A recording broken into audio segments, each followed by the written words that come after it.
Hi, this is Eric from Vegas Rocks. I'm here with one of my all-time favorite guitar legends, Jeff Young from the Jeff and Sherri Project. Tell us a little bit about your band, Jeff. Well, it's very flattering, first off. I have a band with my fiance. Her name's Sherri. She was in Splash for 10 years running. She was the lead dancer in one of the biggest shows in Vegas. And I didn't even know she was a singer when we met, which was kind of a trip. Our first gig was right up the street here.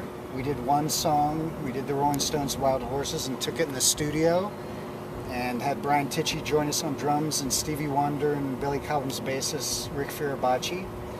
And that'll be soon up on iTunes and TuneCore stuff. And we just hit the ground running about just over a year ago. And my thing is, like, there's been a lot of bands with great male frontmen and great players behind them. There's never really been a band with a female vocalist that has the players behind them like Zeppelin did or Queen or Van Halen. And that's kind of the vision that I had, and I tried a couple singers before Sherri. Actually, when we met, I didn't know she was a singer. I just wanted to date her, but it turned out she was an amazing talent, and I guess that's destiny. So we started working together and writing, and you heard 3 originals we did tonight. And our vibe is, you know, we want to put a powerful band behind a powerful female singer that has chops and can play, but we don't just love rock, we love Prince and Parliament. You heard us on stage. Yes. We did the song Go Funk Yourself tonight, and we want to bring more funk into rock and blues, and we even do some jazz stuff. So we're mixing elements of music to kind of come up with a new sound, and no genre's off limits. It's just like whatever we like.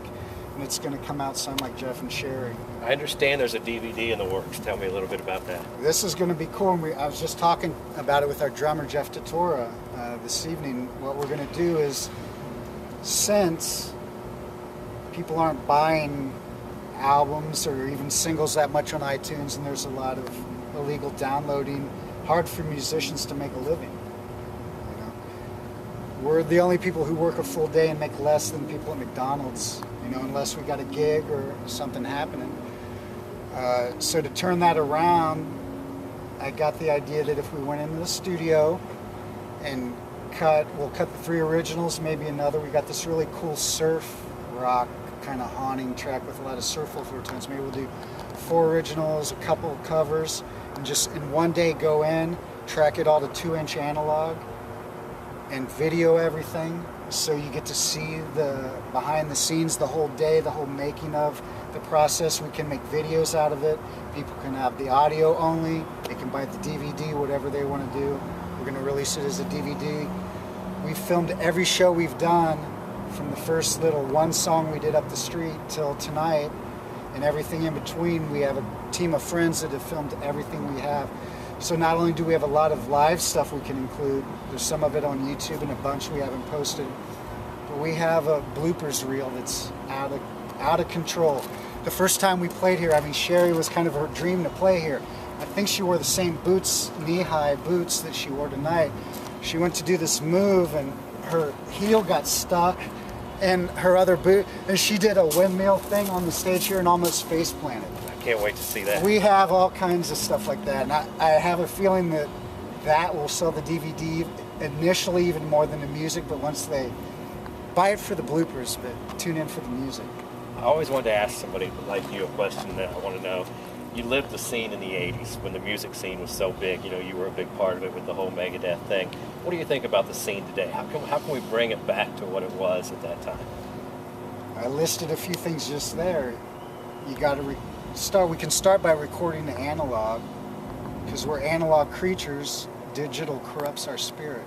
We're listening to a bunch of digital information that's splintering, and you can research why digital's messed up, but crafting songs is where it begins. And I hope you could tell from the songs that we did tonight that there's a lot of craftsmanship in there, both lyrically and musically. We're not just doing stuff in 4/4. You also noticed every song we did was written before 1980, except Dishwalla Counting Cars. So it's about writing music. I think every genre, be it rock, pop, flamenco, jazz, there's been so many great musicians, so many great players, so many great bands through the evolution of music that many of them have been played out to their inevitable conclusion. But what I learned when I started experimenting with world music, and I lived in Brazil for a couple of years, and I stopped playing guitar, electric guitar, and threw an amp altogether. I only played flamenco and classical for about a decade, and I did an album by VID00021 called Chameleon for Polygram, and we toured the world. We opened for Joe Cocker in Germany, and we did the Joe Cocker song that closed the evening in his memory. But I think if people take the time to write songs from the heart and think about the lyrics, and you can check on my page, there's a video circulating around that's probably easy to find on YouTube that's kind of sums up what's wrong with music. It's very formula oriented right now. There's a country video out right now that has 5 or 6, have you seen it? That on YouTube, contemporary country artists. It's got Blake Shelton, it's got every big band, and they all have the same song. It's exactly the same chord progression with the same lyrics. Now harken back to the 70s when if you turned on any radio station, you could hear Yes, Zeppelin, Jethro Tull, Aerosmith, Heart, on down the line.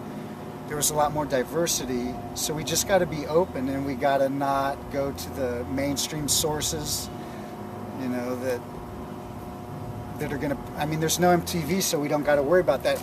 I remember Flea was on Letterman, and he said, he looked at the camera straight on, he said, you're not going to find the best music by listening to MTV or the radio or any other source. You got to go find it, you got to hunt it down. I have a radio show, Music Without Boundaries. We play everything from the 20s to the 2000s. I've been fortunate to tour since, you know, Megadeth, and then with VID my whole life, when most people grow up and they have responsibilities like jobs and kids and mortgages and boat payments and car payments and all that stuff, so they don't have the opportunity to stay tuned into music like a musician such as myself. So I get to share on my radio show songs and music that people would probably never hear in their lifetime. I mean, that's kind of the criteria for my show. If you're going to hear it on any other station, we're not going to play it. So it's about thinking outside the box, not following trends or doing it. And I think that's what Sherri and I are trying to do, is just take every style of music, all the rock stuff, all the heavy stuff, the Prince, the Parliament, the Stevie Wonder. You know, I love so many jazz players, from George Benson to Jeff Golub, who transitioned from Billy Squier to jazz and just passed away.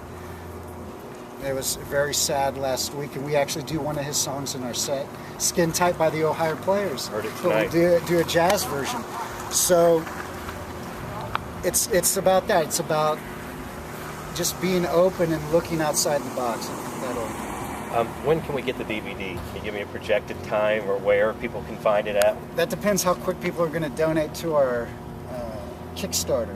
You know, again, we don't want to go the major label route because we don't want to have all our money robbed from us, and